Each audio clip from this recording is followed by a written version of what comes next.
aunque los humanos podemos ser realmente destructivos, esto, el mar, fue lo que estuvo a punto de destruir por completo este país. Nos encontramos en el día 4 de esta serie. Seguimos estando en Holanda, pasa que nos hemos ido de Ámsterdam para que os explique uno de los mayores logros de la humanidad que ocurrió y ocurre aquí.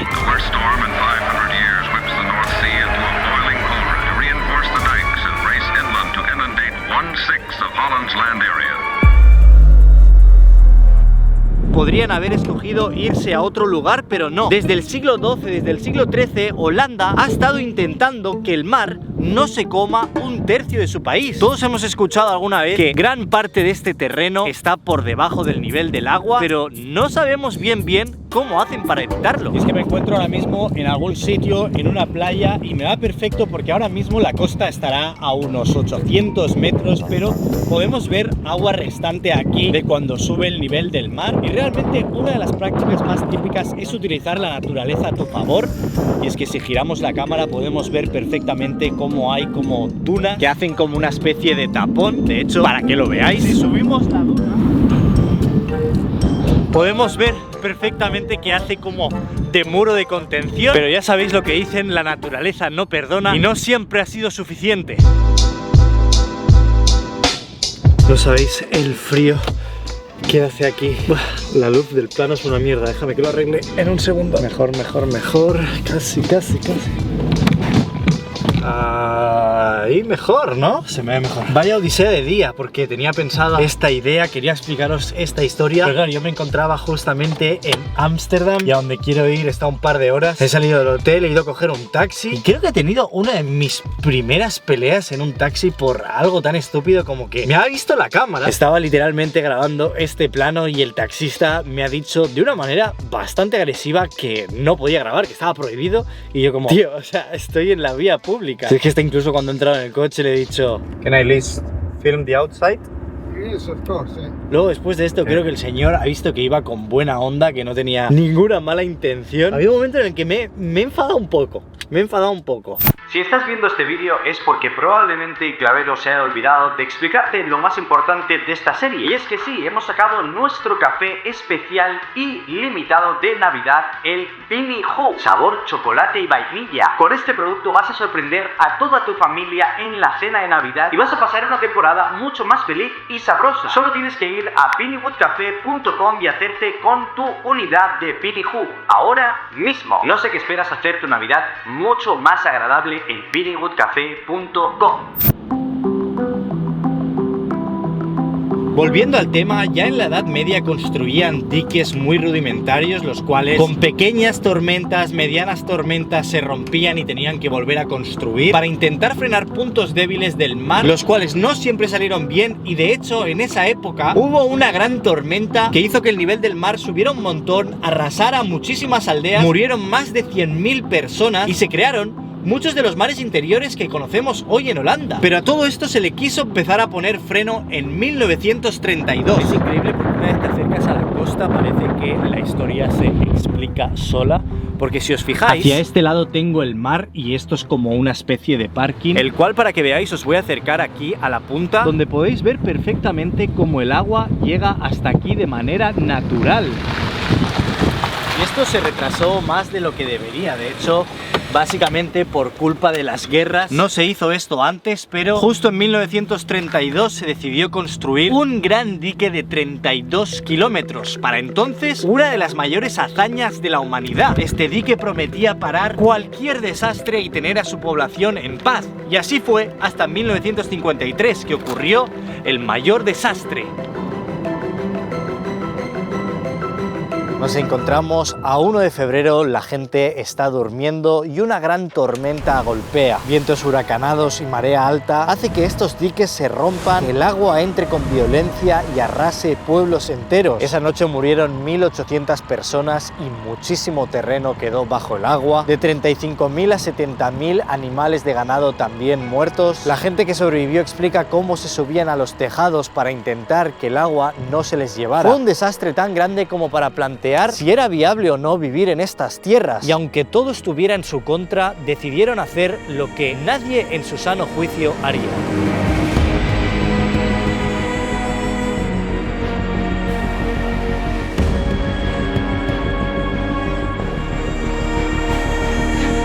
población, huir de este terreno nunca fue una opción, así que para 1954 decidieron que esta iba a ser la última catástrofe de Holanda. Y es ahí cuando empezó la construcción de lo que llamaron el Plan Delta, o comúnmente el plan más ambicioso de la historia. He hecho estas 2 horas para poder venir a ver justamente esto.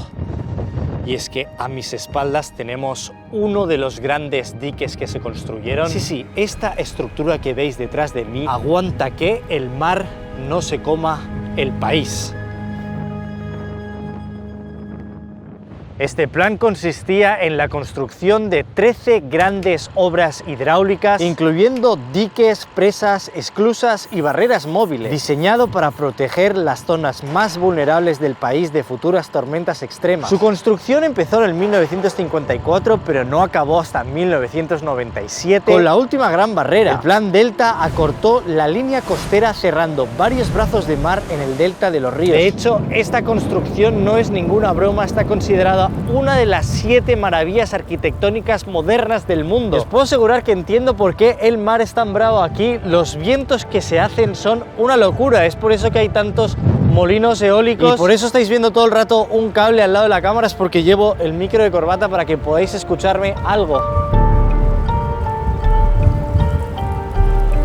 Es que fijaros qué rápido avanza el agua en la playa. Pero es que en cosa de 2 minutos toda esta agua ha entrado y aún sigue avanzando rápido, ¿eh?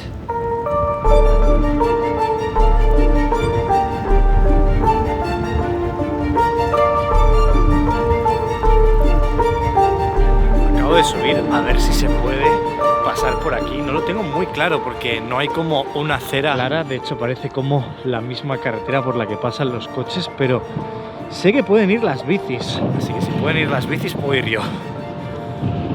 Vamos a ver. Yo como que soy turista y no entiendo lo que ponen los carteles, no me preocupo demasiado, pero es que quiero ver esta semejante construcción, aunque sea desde arriba. Mirad esta estructura de aquí.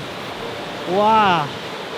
¡Qué heavy! ¡Qué jodidamente fuerte! ¡Qué barbaridad! ¡Qué locura! Mirad la compuerta y todo. ¡Guau! Mirad cómo de rápido va el agua ahí. Es una barbaridad, parece como si fuera un tobogán. Y aquí parece que se gestiona. ¡Qué jodida locura! Mira, yo espero que el Pau del futuro pueda explicaros todo cómo funciona.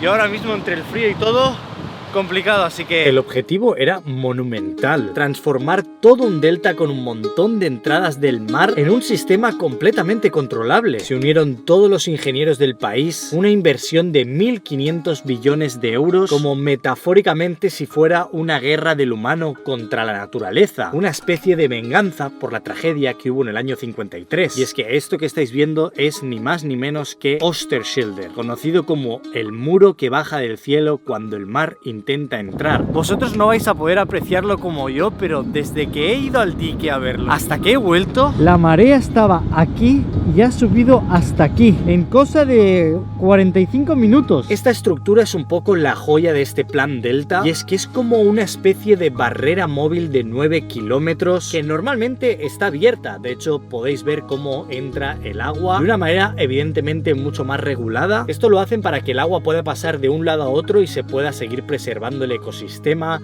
la pesca. Pero cuando una tormenta amenaza, sus 62 compuertas se cierran. De esta manera le cortan el paso al Mar del Norte. Es un sistema tan grande que de verdad parece que se ha sacado una película de ciencia ficción. Sin este sistema, millones de personas estarían en peligro cuando se acerca una tormenta. Y en cierta parte ha sido como un intento de proteger a la población sin destruir a la naturaleza. Evidentemente, Holanda no solo depende de esta compuerta, miles de kilómetros de diques y dunas, sensores, radares, sistemas informáticos. Si llueve demasiado, las bombas drenan. Si los ríos suben, se les hace espacio. Si el mar amenaza, se activan las barreras. Es básicamente como un sistema completamente coordinado para poder actuar en cualquier situación y pensado para que nada falle. Eso sí, como en toda historia, hay un plot twist. Están todos estos sistemas preparados para el posible aumento del nivel del mar por culpa del cambio climático.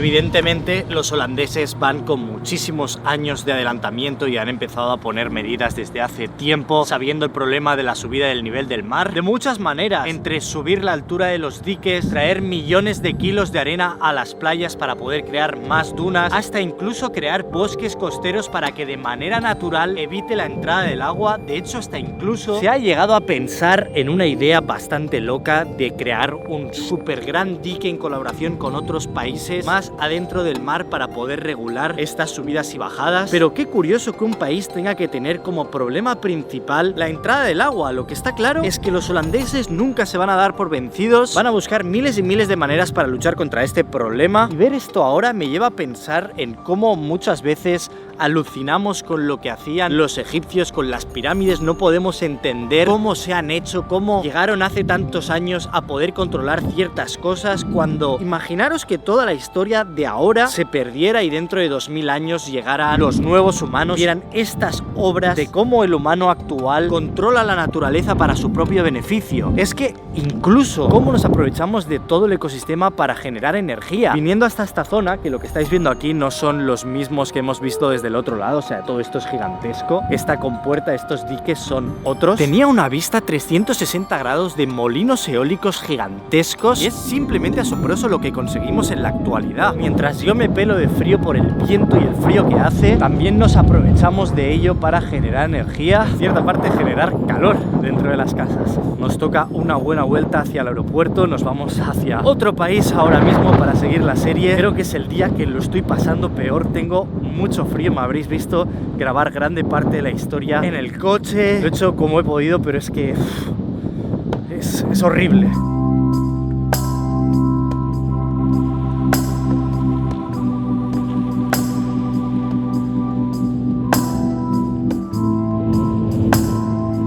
Como veis, ya se ha hecho de noche, me deben quedar unos 10 minutos para llegar al aeropuerto.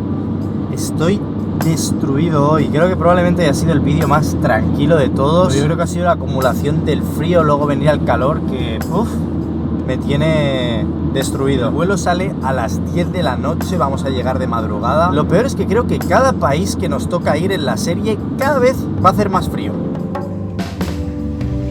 Y así de fácil alguien se teletransporta a su nuevo destino. Espero que os haya gustado el vídeo, nos vemos mañana.